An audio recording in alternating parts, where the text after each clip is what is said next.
My name is John Connolly. I co-wrote Cardboard Gangsters and played the lead, Jay Connolly. How was it working on Cardboard Gangsters? Surreal, I suppose, because we were so long in the making. We had to go through World War One, Two, and Three just to get the budget up.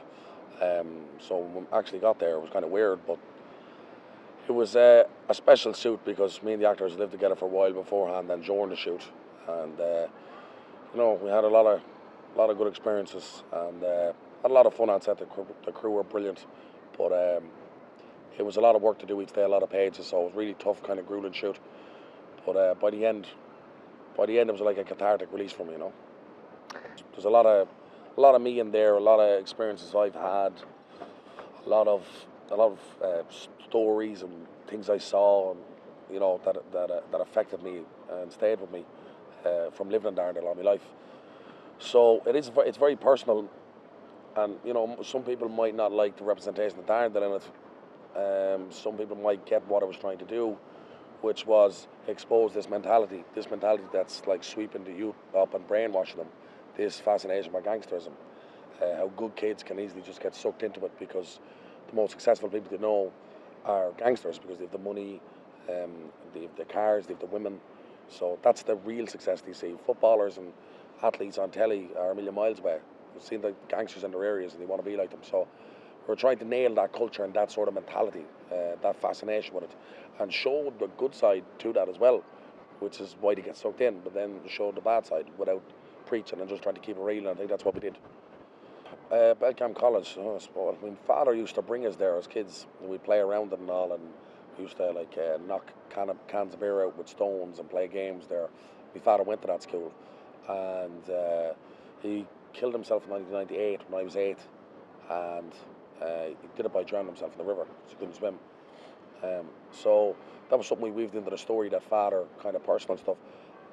I'm all for changing things up and trying new things and trying to transform, and that's kind of fun and whatever, but sometimes if you can just connect with what's really, really personal, well then you're living in the moment, so we weave stuff like that and personal story into it, but it just got me more latched into the character, really, to be honest.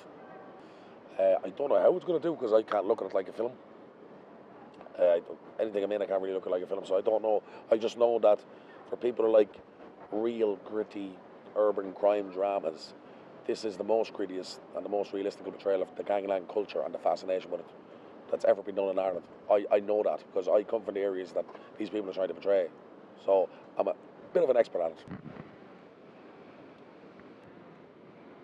I mean, it's great working with Mark. We worked together a few times now, and when I knew that I wasn't going to direct it, it came to a point where the film became too big that I was probably going to do it on no budget or $100,000 first time director thing with the film board.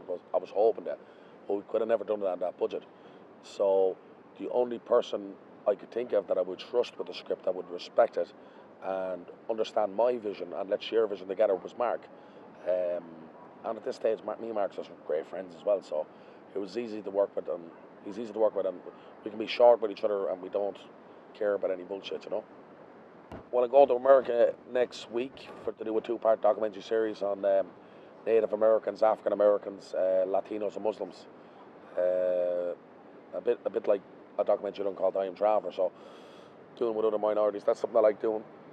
And I'm almost finished a 3-part documentary series on RT1. It's going to be in September about the history of Travellers, and that's going to open a can of worms. So I'm looking forward to that.